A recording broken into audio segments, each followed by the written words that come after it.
This video is brought to you by HalloCasa. Our tool transforms independent local real estate agents to global real estate agents. Create your own profile for free and get contacted by international investors. Sign up with the link in the description. Hello and welcome everyone to our 151st session of HalloCasa. My name is Michael and today I'm talking to James Brown, co-founder of Real Home Solutions and an experienced real estate investor based in Denver, Colorado.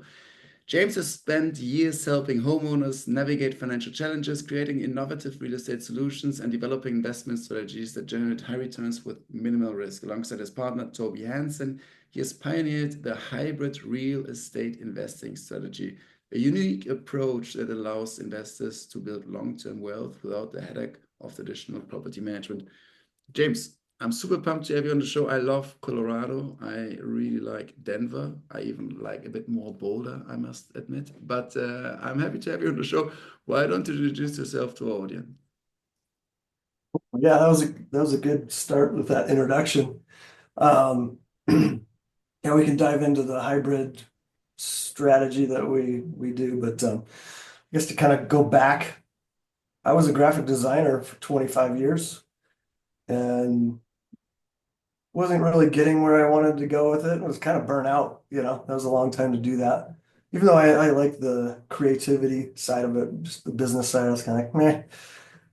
And then I was going to add in real estate investing, and just do that kind of along with it so I could get to my financial goals and actually be able to retire. Because that wasn't going to happen the way I was going.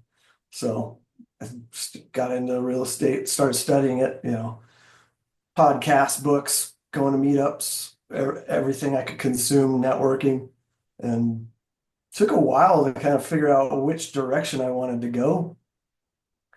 Because I was like most people that's kind of start dipping their toe. They know about fix and flipping, which is just a job, a risky job. You got to know there's a lot of parts with that. And then long-term rentals, buying and holding and doing 1-year leases. That's kind of all I really knew about. Of course, I knew there's big commercial buildings out there. Somebody's investing and buying those, but I had no idea about what that was all about or how you even get to that point, so. I really like that you, if I may directly say that, I really like that you're so honest about it. And I have many people on the show who's, are born into it, who know exactly what's going on and are from construction family and stuff, which is obviously not bad at all.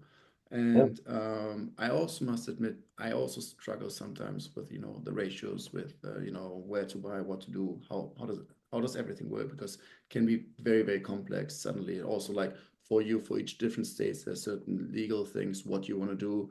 Do you want to go into flipping? Do you want to go into buy to rent? Any other, like which unit or which kind of unit you want to go into? So I really appreciate first and foremost that you're so open about it, that you say like, hey, it was not like such an easy trajectory and I had to put a lot of effort even while working already. I'm sorry, please go ahead. No, that was great. And I still struggle with shiny object syndrome. That's a problem because when you get in, you're like, oh, I could do that and that and that and that. I could buy notes. Like, oh my God, where do you even start? And you can't do them all. And there's so many details, so you kind of have to find your lane. So we kind of have 3 different lanes, but one main one. That's kind of shifting because markets shift. And sometimes you gotta do some other things, right? So you gotta always be looking and trying to figure out what's a good situation or strategy for me, right? Like my situation is maybe way different than somebody that's got a W-2. They've got the golden handcuffs, but they're making good money and they can leverage that, or somebody that's retired versus somebody that's just starting. It's so many different scenarios and you got to figure out what works for you. Sometimes that takes a while to figure out. So I like helping people figure that out as quickly as possible. Like I've paid for 5 different mentors, coaches. Spent a lot of money and a lot of time. And now I'm helping coach people, which is kind of nice for them to come to me because I can kind of cut down that time because I've got like 5 different coaches with different strategies, and I can kind of distill it down and help people, get launched quicker. But that was super important to spend that time learning, and having somebody handhold me along the way so I didn't make major screw ups.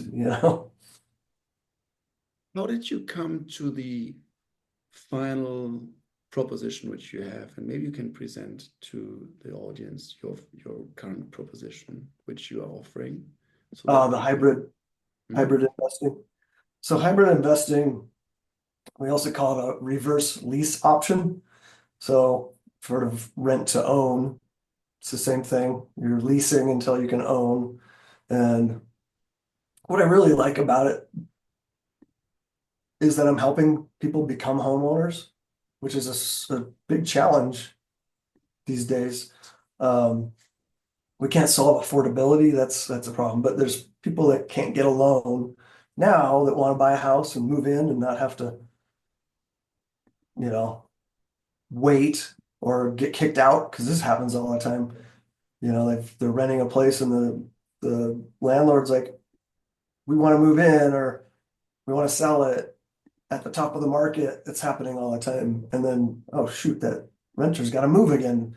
But if they can rent and just stay in place and then become the owner once they can get a loan from the bank, that's great. So that's what I like about it. But from the investing side, we looked at all these different investing models, and the rent to own, when you do it right, and we could get into that, there's a lot of benefits. You've got somebody that's got an owner's mindset. That's the biggest thing for us as investors is you've got somebody that's going to be in your property, and the way we do it, the reverse lease option, we find the buyers first and let them pick out the house that they want. So they've got,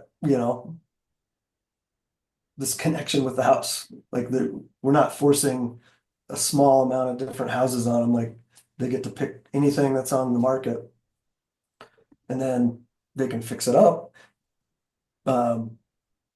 We ask them to take care of most of the maintenance and repairs since they're going to be the owner in the future anyway. And then we ask for money up front, so a lease option consideration. And so it's skin in the game. So it's not a down payment until they, end up getting their loan, but it's skin in the game because it's non-refundable.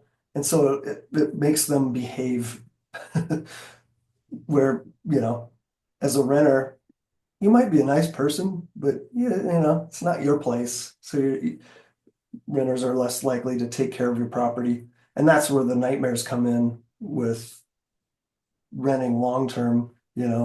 People might leave at the, in the middle of the night, trash the place.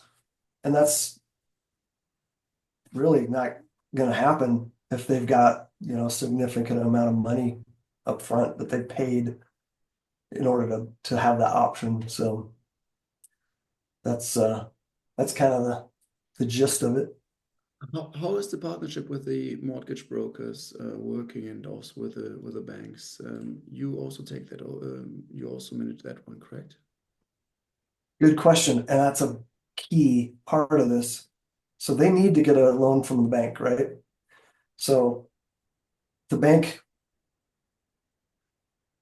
says no for some reason, right? They don't check all the boxes. We take a look, and sometimes they haven't even talked to a lender. Like they might know that something's major wrong, that they can't get a loan. But so our part of our process is getting with a lender. So like we look at them and we kind of have our things that we're looking at similar to a lender. Like, can they make the payment? Do they have enough to put down? What's the credit score like? Those are kind of the big 3.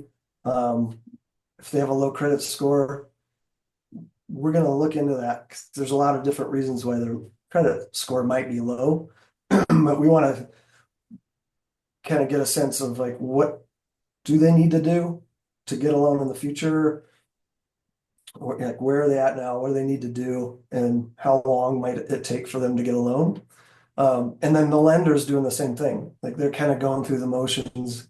And sometimes the lender's like, oh, I've got a, first time home buyer program that will work and we can get them a house. That's happened a couple times. But if they can't, at least we've got the lender that's figured that out on their side. So it's kind of a CYA for everybody, knowing what a lender, a licensed lender is seeing. So as long as everything lines up, and they fit our program, we put them in and let them get a house. Absolutely. I understand. You have a partner. I'm always very curious about also like making business with, someone else and really making sure that everything runs smoothly. How did you meet Toby?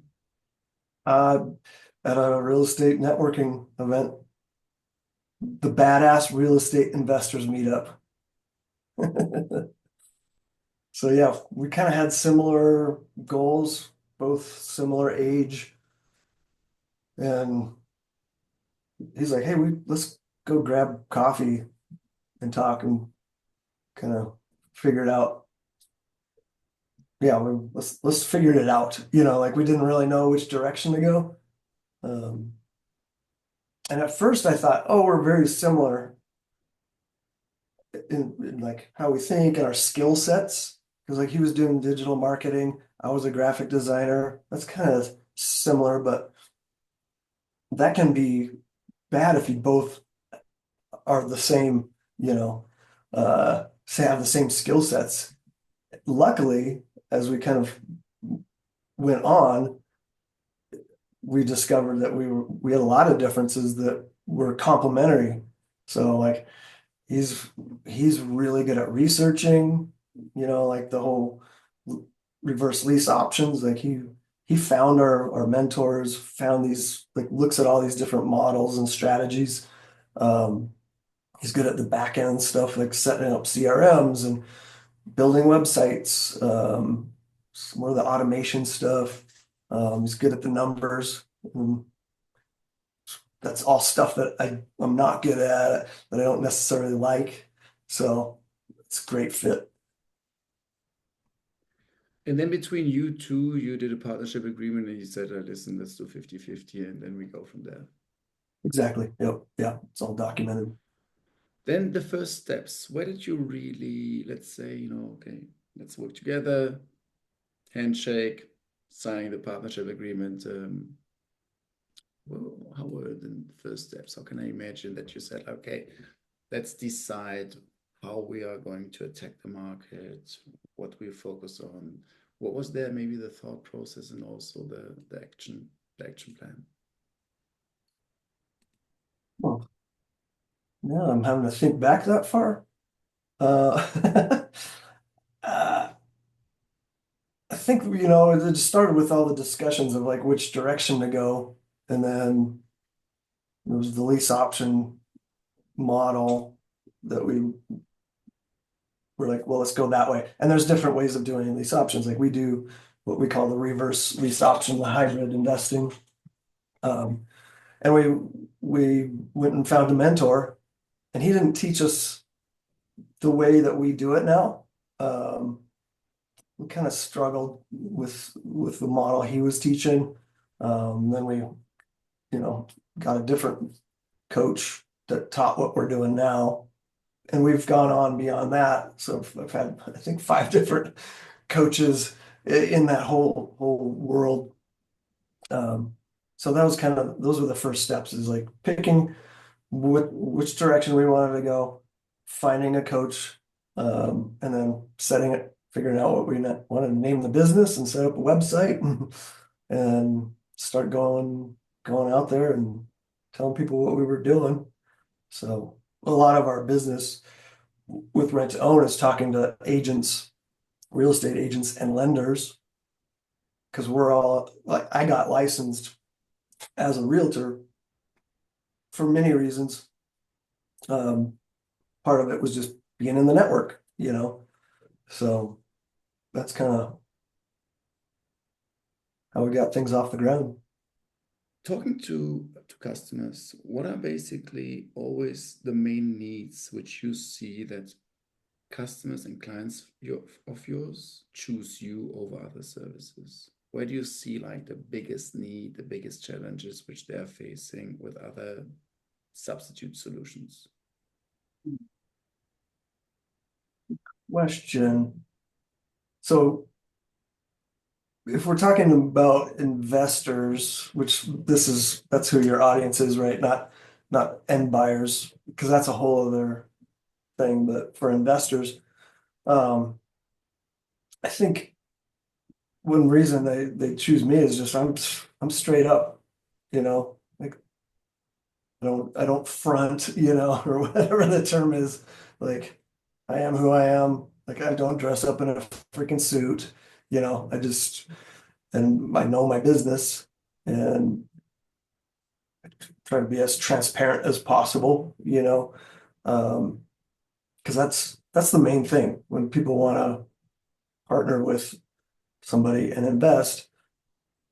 They gotta trust. That's the biggest thing, you know.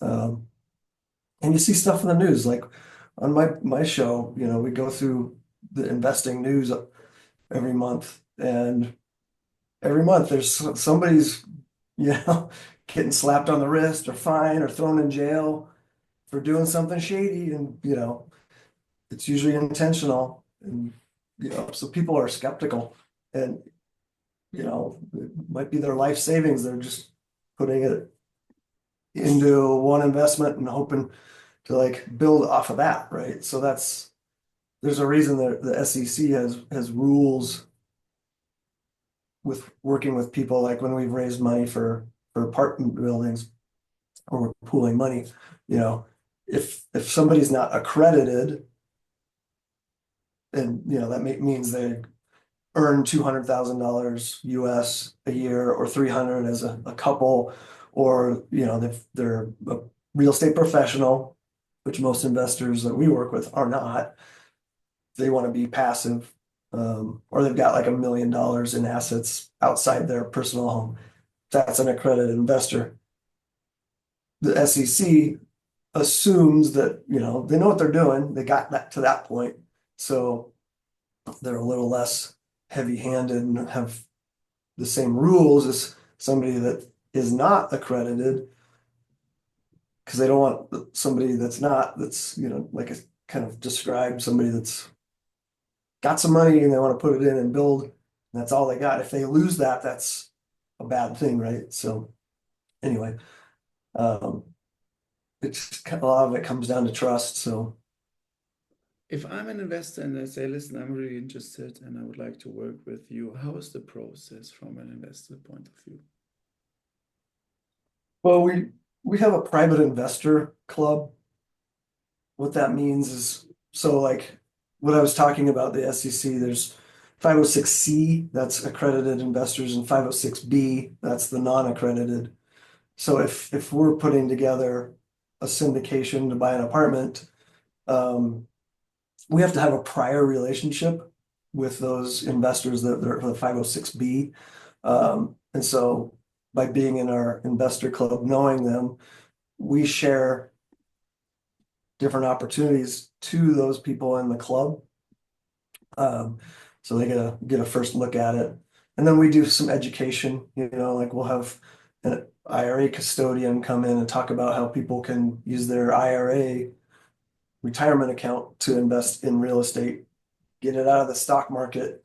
So things like that kind of education.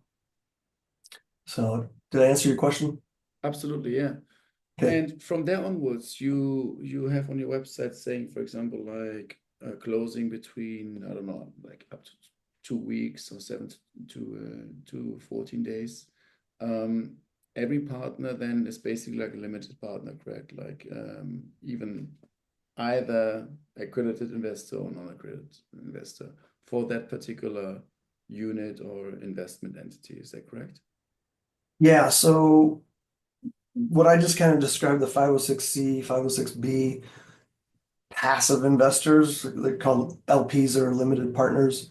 Um, that's for buying apartments, which that's not our main focus. We do that. We partner with GPs, general partners, or we become the general partners for acquiring the property. A lot of these are value add, so it might be an apartment building that needs some renovation, handling all that, building some equity. So it's kind of the two sides, the GP and the LP. But like with the rent to own, it's typically just one investor, one property. So it doesn't get complex with multiple people having to do joint ventures or syndications. It's just straightforward. So basically, it's like somebody that would normally go buy a long-term rental, where you got year leases. That's the kind of investor that's got the money to put the down payment down and go get a loan for the rest of it. That's the kind of investors that we work with. So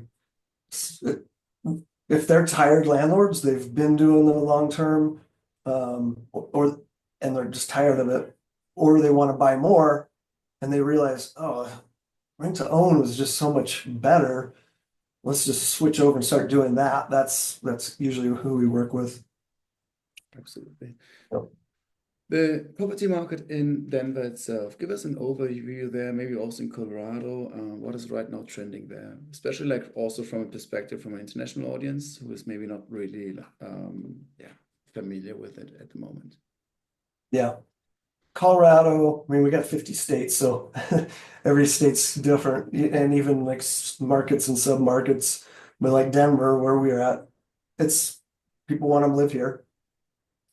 Prices are high. They've been going, especially through COVID, and they're starting to mellow out, but affordability is a challenge. Making properties cash flow here is more of a challenge versus like you go into the Midwest, Kansas or something.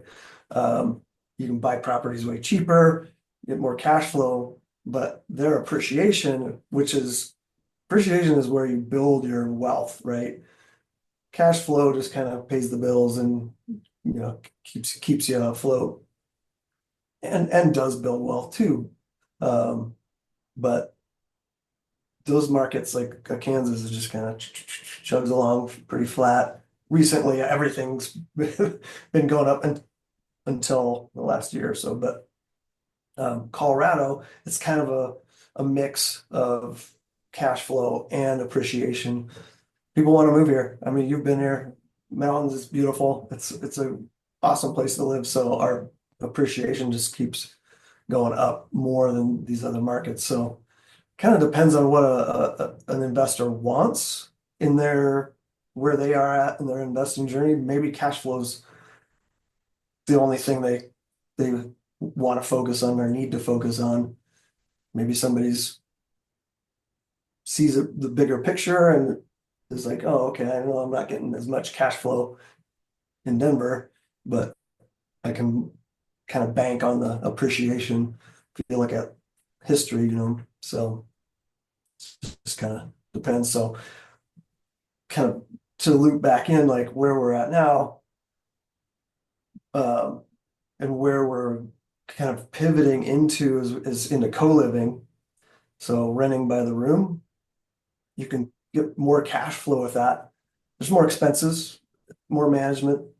You're dealing with, 6 or 8 people in one house. So there's some challenges there. But overall, it's a way to actually get cash flow. Because like you can't go buy a long-term rental unless somehow you got a really amazing deal, but if you go buy on market and you have an 8% interest rate loan, it's just not going to cash flow. It did 4 years ago, but not now. So that's why we're getting into co-living, and we can kind of force it a little bit with rent to own. Oftentimes they are able and willing to pay a little higher than market rent So you got a little bit more leeway with the rent to own. Taking Colorado and Denver as an example, are there certain neighborhoods where you say, okay, maybe Toby's doing the work, because you said like it's the research. Are there certain anchors and certain elements which allow you to decide, okay, that's a neighborhood or that's a property you definitely want to go for? Certain patterns which you see in areas where you definitely see that's more attractive for your model? Oh yeah. Yeah. Both for co-living and rental, like we want to stay out of bad areas, which have the lower prices, right? So you have to find a balance between, a really coveted area that's too expensive. So kind of find just good cookie cutter, typical houses, median price range, near good schools. So we look at those areas. If you pick wrong, you might regret it, so we're well aware of the different areas in town. So, and like with co-living, so what I love about that is we're providing affordable housing. And I'll just touch on the trend on that versus Airbnb. It's a great example. Airbnb, there's rules and regulations and taxes being dumped on these operators, and it's a pretty flooded market. Like everybody was like, holy smokes, we're all going to get rich, and there's just a ton of Airbnbs. On the flip side, co-living, it's a need, not a want. Like, Airbnb, it's a lot of people traveling. It's more disposable income, kind of like, I want to go to this city and check it out. Where affordable living, with the rental side of co-living, people need affordable housing, and it's very difficult here in Denver.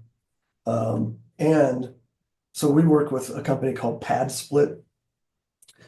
They've come and they've talked to the government officials. The government officials are like, we need a solution to the affordable housing because our homeless population is growing.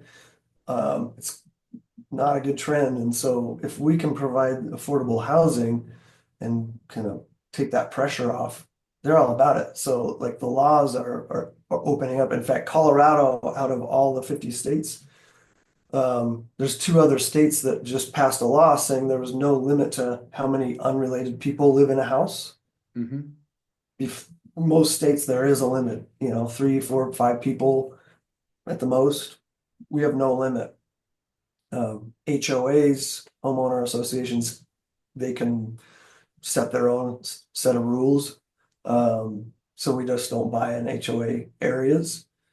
Anyway, so the trend's going that way. We're solving a problem, a real problem, and getting more cash flow. So is there a certain demographic regarding the co-living spaces which you see like tenant wise? It's mainly just working professionals,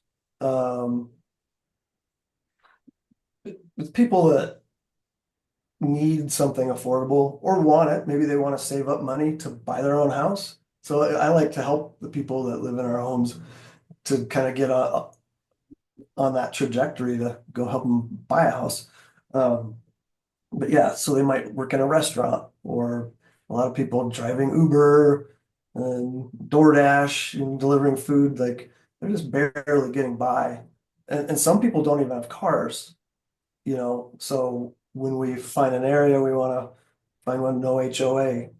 We want enough parking because there's a lot of people that do have cars and need cars, but some people don't. So we want it within walking distance of a bus or light rail, you know.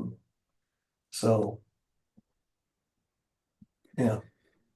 It's very interesting. You actually give me a very different light of certain situations in the US than I, as a European, have, to be honest. Because I also remember, like when I was in 2004, when I was traveling across the US, Yeah. Because like, like money is abundant, and you always have like big cars, everyone, and big houses and stuff. And there's definitely, it sounds like a more European lifestyle, which, we have like in our dense cities, which you can also, or which you're actually in a certain way describing. And it's new to me in a way.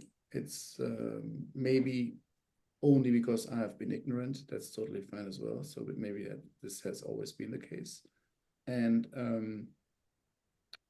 I see there definitely like a very strong power distribution towards certain people who have a lot of money, but then there's like an overly increasing share of population who is just trying to make ends meet, and working maybe sometimes even two jobs, and working in a co-living, which is maybe like for certain people just the norm, and more like, as I say, more of a European style, which is also more and more predominant in the US. Do you see any trend there? Do you think it has increased over the past decades? Oh yeah, yeah, the co-living and just the disparity between wealth. I mean, not everybody can be rich. And the you see all this stuff on TV in movies, yes, America has a lot of wealth. And I'm always surprised, like how can all these people own like these massive houses and nice cars, but it's depends on where you are. There's a lot of poor people in areas where you don't want to be driving during the daytime or night. Like, you know, like the place I lived before I sold my house in 2019. Gunshots, drive-bys, break-ins, prostitutes, drug dealers, all the stuff. I don't want to live there anymore. So I just sold it. I was it took me a while to figure out what to do because I was like, oh, I'll turn it into a rental and just get myself out of there. But then I was like, it's going to be hard to keep a renter in there once they hear gunshots, especially if they got kids and, like, then I'm going to have problems with vacancy, all that stuff. So I'm very hypersensitive to that, owning rental property in bad areas or living it myself. But yeah, our disparity in wealth is bad. So and that's why this trend for co-living is increasing as that happens, and so we are becoming more like Europe. People are starting to realize, hey, this co-living situation, for one, I might need it, and there's a loneliness epidemic, and it's solving that too, Absolutely, that's true. Yeah. Outside of your investment program and your company, if let's say you are a first-time buyer in Denver, you change your hat right now, and you take your real estate agent hat and say like, what are basically tips you would give someone who's just looking for maybe an apartment? He or she has some money for down payment and said, listen, I actually want to create wealth. I want to do it myself right now. I want to go for the real estate asset class. Outside of the investment program, what do you think are obstacles, challenges, and maybe also tips you can give us for a first-time buyer in Denver and in Colorado? Yeah, it's a super big challenge for first-time home buyers because our median purchase price is around 600,000, give or take, kind of depending on what area you're in. And that's a lot of money to put down even if, well, so the solutions is first get with a lender and find out what programs you can get, because there's some amazing government-backed programs with low down. So that's the first thing. See what they can work with. And then figure out what the strategy is. Now, I love helping people house hack getting into investing by living in the same house. And so I always tell, especially, people that are in their 20s just kind of getting started, if all they do is nomad invest, basically house hacking. So buy a house that's got more than one room, at least two rooms, so you can rent out one room, and you got somebody else helping you pay your mortgage, right? If you can do that, first of all, you're getting that loan, and a lot of this comes down to financing. You can get a loan with 3% down, or if you're a veteran from the military, 0% down. And then you keep that loan in place. Once you get to a point where you can buy another house, you do that. But you move into that next one, that original loan doesn't change. You still have that low amount down and a lower interest rate too. So you just leapfrog. I call that nomad investing. So you have to keep moving. And so that's a good situation if you're younger. Maybe you're not married and have kids, because that makes it exponentially harder or just impossible like to do that, and versus like going and putting 20-25% down, which for an investor loan you'd have to do. You can build much faster. And if that's all you do, and you start out in your 20s as a first-time home buyer, you're going to be able to retire way before everybody else did if you just do that along with having a regular job. So that's always my advice. Rather than like maybe go buy a really nice single family home or condo that only has 1 or 2 bedrooms, like, don't max out with something that it's just you. Have those roommates and they're going to set you free. Absolutely. Yeah. How much do you think someone like needs for a minimum investment for the down payment on average? I know, because it always depends on the scheme or on the program you can apply for. Is it, I don't know, is it 100K? Is it 50K, which you definitely need to write off directly going to the bank as a down payment? Yeah, it depends on, like, if you went and bought a 2-bedroom condo, you can get a decent one for 300,000, half the price of a house. And you can get into ones that are, I just helped a friend sell he's regretting selling it, but he bought one, and it was closer to 100,000. And I'm assuming, let's see, he had to get a conventional loan, so he had to put 5% down. Getting into the difficulties with dealing with a condo is different. I won't go down the rabbit hole of that, but yeah, I put down 5% on $100,000. Yeah.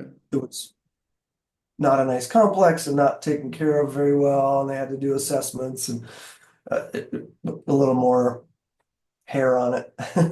But yeah, 3% on Makes on sense. 100,000 or 5% or something, you can get in pretty low. Just Yeah. build off of that, get yourself up to. No, Yeah. Absolutely makes total sense. Yeah. James, you gave us a very nice introduction and also overview on your program and also on your investment vehicles. I really liked the entire journey from you, like starting as a graphic designer and your openness to saying, like, listen, I have an idea, like, just started off. It's very blurry. It's not like straightforward. There's so much to figure out.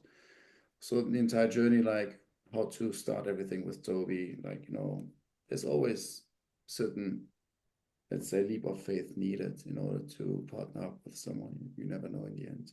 It sounds very successful. That's very nice. And also in the end, like how you help certain people having access to affordable living via the co-living program, and also investors making sure that they actually get like a good bang for their buck regarding the investment program. And finally, Very, very nice introduction and overview of the Denver house market, Colorado house market, and regarding the trends. Is there anything else you would like to share with the audience and conclude with some final thoughts which we haven't touched upon? Yeah, where can we go with that? I don't know if somebody's thinking about getting into investing, you just kind of have to take that leap of faith. But do it strategically, like educate yourself, right? That's why we bring in other experts and we teach classes. Because if they say a confused mind says no, right?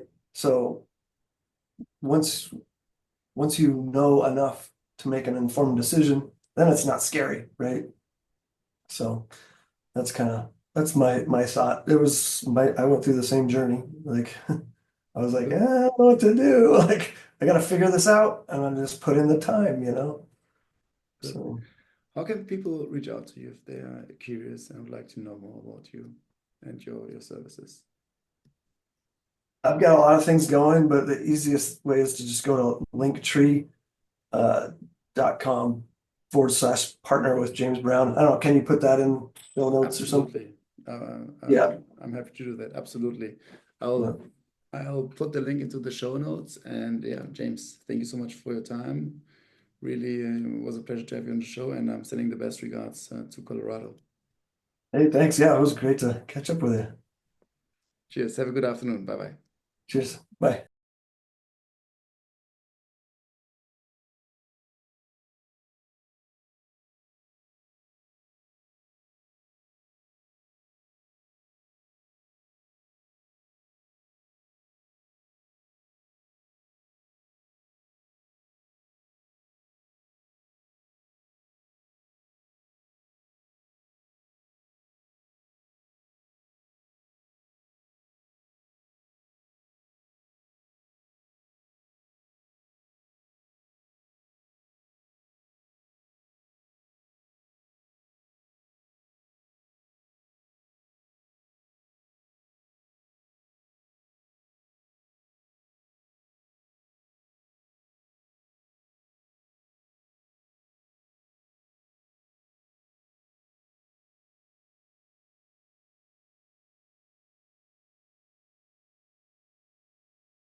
This video is brought to you by HalloCasa. Our tool transforms independent local real estate agents to global real estate agents. Create your own profile for free and get contacted by international investors.